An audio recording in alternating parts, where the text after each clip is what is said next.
Hello friends, आज का मेरा वीडियो टॉपिक है प्रभावी शिक्षण। जैसा कि आप सबको पता है, हमारा जो सीरीज चल रहा है टीचिंग एप्टीट्यूड का, जिसमें से हमने पहले वीडियो में देखा है कि टीचिंग होता क्या है, टीचिंग एप्टीट्यूड क्या होता है, साथ ही साथ टीएलएम या टीएल मेथड क्या होता है, जिसको हम लोग टीचिंग लर्निंग मेथड बोलते हैं। उसके बारे में हमने कुछ पढ़ा है, जिसमें हमने त्रिआयामी प्रोसेस देखे, जिसमें हमने एक टीचर, एक स्टूडेंट और साथ साथ पाठ्यक्रम की किस प्रकार से भूमिका होती है, उसके बारे में प्रीवियस वीडियो में हमने समझा है। आज का जो वीडियो टॉपिक है वो दूसरा टॉपिक है, जो कि वेरी इंपॉर्टेंट है, प्रभावी शिक्षण। इससे कुछ ना कुछ क्वेश्चन बनता ही बनता है। एक शिक्षक को किस प्रकार से अपने प्रभाव से एक विद्यार्थी को ज्ञान बांटना चाहिए, उसे किस प्रकार से कुछ सिखाना चाहिए, और शिक्षण को सिखाने के लिए अपने अंदर क्या बदलाव करना चाहिए ताकि बच्चों के अंदर भी कुछ सीखने की क्षमता जागृत हो सके। तो आइए वीडियो स्टार्ट करते हैं। सबसे पहले प्रभावी शिक्षण की परिभाषा देखा जाए तो प्रभावी शिक्षण वह ज्ञान, रणनीति, प्रक्रिया व व्यवहार है जो छात्रों को अच्छे परिणाम प्रदान करते हैं। क्या बोल रहा है कि वह ज्ञान, रणनीति, प्रक्रिया व व्यवहार है जो छात्रों के हित में है और छात्रों के अच्छे परिणाम प्रदान करने हेतु किया जाता है। यदि हम प्रभावी शिक्षण की बात करें तो प्रभावी शिक्षण, हर एक प्रकार का शिक्षण प्रभावी नहीं हो सकता। प्रभावी शिक्षण को बनाने के लिए एक टीचर के अंदर वो विकास, वो गुण होना चाहिए कि वो अपने अंदर किसी भी स्टूडेंट को बांध सके, ताकि अपना जो स्किल है उसके थ्रू वो टीचर में नॉलेज को बता सके। तो इसके लिए हम दो प्रकार के प्रभावी शिक्षण पढ़ते हैं। एक को बोलते हैं मुख्य व्यवहार और दूसरे को बोलते हैं सहायक व्यवहार, जिसे हम लोग की बिहेवियर और हेल्पफुल बिहेवियर के नाम से जानते हैं। तो आइए सबसे पहले समझते हैं हमारे पास एक शिक्षण के लिए क्या क्या 5 प्रकार के की बिहेवियर होने चाहिए। सबसे पहले यदि आप स्टूडेंट हैं तो आपको एक तो पहले सबसे पहले कर्मठ होना चाहिए। कर्मठ मतलब अपने कार्य के प्रति संलग्न होना चाहिए, जिसमें से पहला पॉइंट है कि भी शिक्षक यदि किसी शिक्षण को प्रदान करता है, किसी विद्यार्थी को पढ़ाता है, तो उसमें क्या होना चाहिए, एक शिक्षक में लेसन की क्लैरिटी होनी चाहिए। यदि आपको उस टॉपिक से रिलेटेड बातों के बारे में खुद ज्ञान नहीं है तो क्या आप बच्चों को सिखा पाओगे? नहीं। इसीलिए हमको क्या करना चाहिए, हमें टीचिंग को सरल बनाना चाहिए, साथ ही साथ उसमें बहुत कम त्रुटियों का मेल होना चाहिए। भले त्रुटि हो सकती है टीचिंग में, लेकिन बहुत कम होनी चाहिए। तो पहला व्यवहार क्या शो करता है कि टीचर या शिक्षण की प्रक्रिया में, सीखने की प्रक्रिया में हमको टिलेशन के प्रति क्या होनी चाहिए, क्लियरिटी होनी चाहिए, सरलता होनी चाहिए, साथ ही साथ मिनिमम डिस्ट्रक्शन होनी चाहिए। दूसरी व्यवहार बताता है कि विभिन्न प्रकार के शिक्षक उपकरणों का हमको यूज किया जाना चाहिए।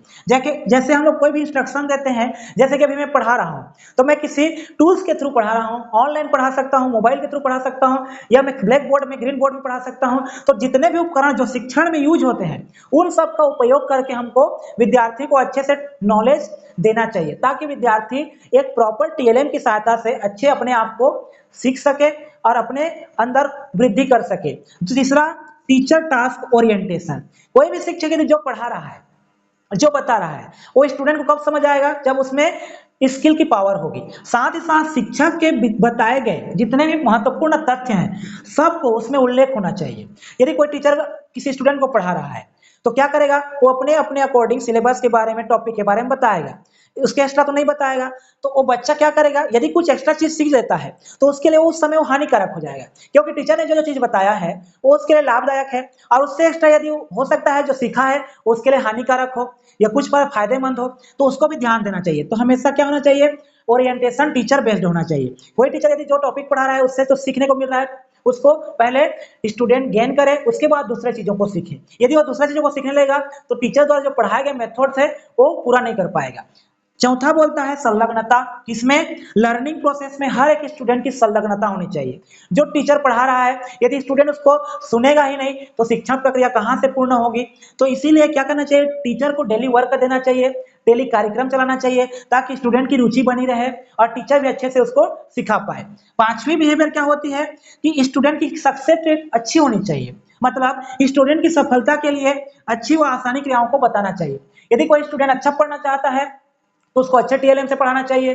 कोई स्टूडेंट एवरेज है तो उसको उसके अकॉर्डिंग पढ़ाना चाहिए, या कोई बिलो एवरेज है तो उसको उस आसानी तथ्यों को बताना चाहिए।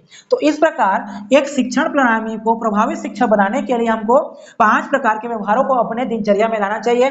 पहला, लेसन की क्लियरिटी होनी चाहिए। दूसरा, हर एक उपकरण का यूज किया जाना चाहिए। टीचर को टास्क देना चाहिए ताकि बच्चे कुछ सीखे।